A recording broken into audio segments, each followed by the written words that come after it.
Halo guys, selamat datang di modul ketiga Crypto Week of Trading. Nah, sebelumnya udah dijelasin mengenai sejarah week off, kemudian mengenai hukum dan prinsip tentang week off.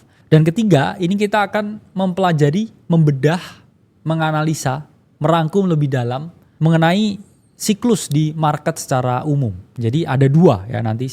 Pertama itu adalah siklus di market secara umum. Dan nanti ya itu adalah siklus atau fase di week off itu sendiri. Tapi kalau teman-teman di sini nggak paham ya terminologi di market secara umum, ya fasenya ini apa aja, jangankan menerapkan week off, teman-teman nggak akan bisa ya berhasil menerapkan strategi apapun. Karena dengan mengetahui fase secara umum di market, teman-teman ini akan jauh lebih well known untuk mengambil langkah apa ya di luar menerapkan week off strategi atau tidak. Oke, mari kita bahas mengenai berbagai fase yang ada di market. Dan fungsinya apa sih mengetahui fase di market ini? Ya, fungsinya yaitu adalah untuk mengetahui kira-kira kita harus mengambil action apa dan kapan. Karena kalau kita nggak tahu ya action apa dan kapan, kita akan selalu terjebak di dalam tren yang salah. Nah, pada dasarnya fase di dalam market itu ada 4 fase. Fase pertama adalah akumulasi, fase kedua adalah markup, fase ketiga adalah distribution atau distribusi, dan fase keempat itu adalah markdown. Apa maksud dari berbagai fase-fase ini? Yuk kita bahas lebih dalam. Pertama adalah fase akumulasi. Apa maksud dari fase akumulasi ini? Fase ini terjadi biasanya setelah fase penurunan yang cukup signifikan. Jadi dari suatu trennya awalnya ini bearish ya, market ini udah jenuh turun. Kemudian dia mengalami konsolidasi yang lama. Di situ market udah kehilangan interest, oke? Dan di saat yang sama, para smart money, para pemain besar, mereka ini melakukan pembelian yang signifikan. Jadi mereka borong ya ketika semua orang diem-diem, ketika semua orang nggak interest sama sekali di market, oke? Ini adalah fase mereka membeli ya sebanyak-banyaknya semua aset yang mereka miliki. Nah, ciri-ciri fase akumulasi ya ini dengan sedikit ya pendekatan dan bumbu-bumbu dari week off. Ini ada 3 ya karakteristiknya. Pertama itu adalah pola range bound. Apa ini maksudnya range bound?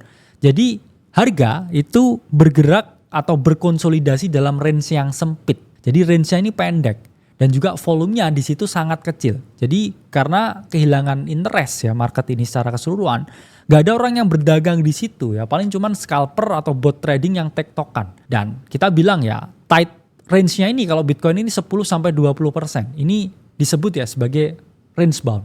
Yaitu adalah harga hanya bergerak atau konsolidasi di dalam range yang sangat sempit. Dan kemudian ya, kedua itu volume naik di support. Jadi setiap kali harga ini mendekati ya support kuat tertentu, volume ini mengalami peningkatan. Tandanya apa? Tandanya mereka, para smart money, ini mulai membeli di low ya. Jadi ketika harga ini mendekati lows, mereka melakukan yang namanya pembelian ya. Approaching lows, smart money gunakan ya semua uang yang dimiliki untuk beli sehingga volumenya mengalami kenaikan. Dan ketiga, ada yang namanya spring kalau di dalam week off strategy. Spring atau shake out ini adalah keadaan ketika harga ini menembus low-nya, namun kemudian dia melakukan V-shaping naik ya. Istilah lain yang kita tahu adalah the grab, yaitu adalah suatu jebakan yang mana menjebak para retail ya, untuk short on breakdown atau mereka kapitulasi ya ketika harganya turun. Namun kemudian harga ini V-shaping ya, naik balik lagi ke dalam range-nya. Nah, kedua itu adalah fase markup. Apa itu fase markup? Yaitu adalah fase yang terjadi setelah fase akumulasi ya. Jadi akumulasi selesai, timbullah fase markup. Di sini udah lebih confident ya para pembeli ya atau para bulls, dan di sini sentimennya udah dari fear ya, udah berubah ke sedikit greed ya. Karena mereka udah lihat hijau-hijau di market dan harga udah keluar dari range bound-nya atau harga ini udah breakout di atas harga akumulasinya. Jadi fase konsolidasi ya yang bergerak dalam fase yang sideway itu udah breakout ke atas dan berubah menjadi bullish di fase markup ini. Nah, ada 3 karakteristik atau 3 ciri-ciri dari fase markup ini. Pertama itu adalah breakout dari range. Apa ini maksudnya? Seperti yang saya ungkapkan tadi ya, awalnya ini harga hanya berkonsolidasi di dalam range bound-nya atau dalam tight range consolidation. Kemudian ya, resistance atas atau bagian atas ya ini mengalami penembusan. Menunjukkan apa? Ya menunjukkan harga ini berpotensi ya mengalami kenaikan karena dia udah tembus resistance atasnya, menandakan udah selesai fase akumulasi. Nah, kedua ini maksudnya apa? Higher high dan higher low. Ini maksudnya adalah ketika harga ini berhasil menembus ya area akumulasi atau breakout dari range-nya, harga ini akan membentuk suatu struktur pasar yang sehat ya, membuat higher high, membuat higher low, dan mereka mengalami kenaikan yang ya makin lama makin tinggi ya, struktur pasar yang sehat menunjukkan adanya ya struktur market yang bullish karena dia printing higher high dan higher low. Dan ketiga ya ini volume meningkat. Nah, volume yang meningkat ini menunjukkan kalau memang orang-orang ini mulai FOMO ya, partisipasi market ini mulai tinggi. Wah, ini udah breakout nih chartnya, oke saya beli. Trader yang lain lihat juga, oke saya juga beli. Institusi besar yang ketinggalan, oke saya juga beli ya, sehingga volume meningkat dan harga di sini mengalami yang namanya kenaikan.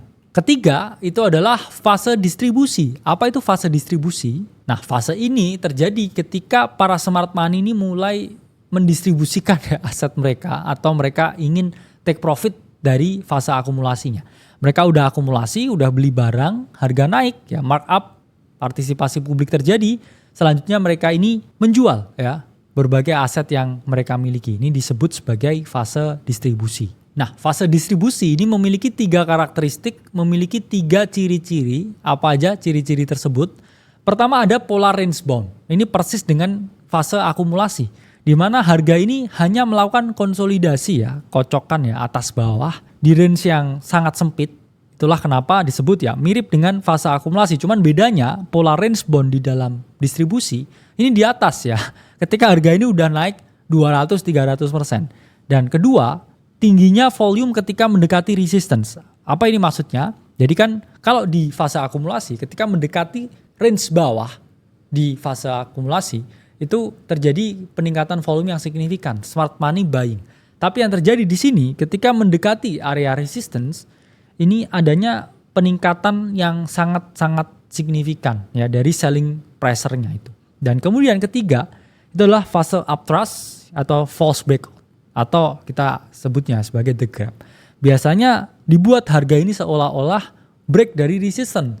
Seakan-akan ini mau mengalami ya yang namanya kenaikan dengan signifikan. Namun yang terjadi setelah itu harga justru mengalami penurunan kembali ke dalam range dan kemudian harga terus melanjutkan ya penurunan, menjebak mereka breakout longers ya atau mereka yang membeli ketika break di atas resistance. Nah, fase keempat ini adalah fase markdown. Apa itu fase markdown? Fase ini adalah fase yang terjadi setelah fase distribusi ini selesai. Biasanya ini terjadi ya karena memang lebih banyak penawaran daripada permintaan. Dan kemudian harga lanjut mengalami penurunan secara signifikan di fase markdown ini. Apa aja ciri-ciri dari fase ini? Pertama adalah breakdown dari range, yaitu adalah kita tahu ya ada suatu range harga dan ketika harga ini break supportnya di fase distribusinya itu menunjukkan ya bahwa terjadinya fase markdown ini atau memang supportnya udah jebol dan kemudian ya di sini market strukturnya berubah menjadi lower high dan lower low. Apa ini maksudnya? Ya ini adalah struktur pasar yang bearish yaitu membentuk lower high dan juga membentuk lower low. Yang mana menunjukkan harga ini akan turun secara signifikan dan ini adalah fase perubahan ya antara trend bullish ya menjadi bearish ya atau change of character yang terjadi diikuti dengan struktur pasar dan penurunan harga yang signifikan.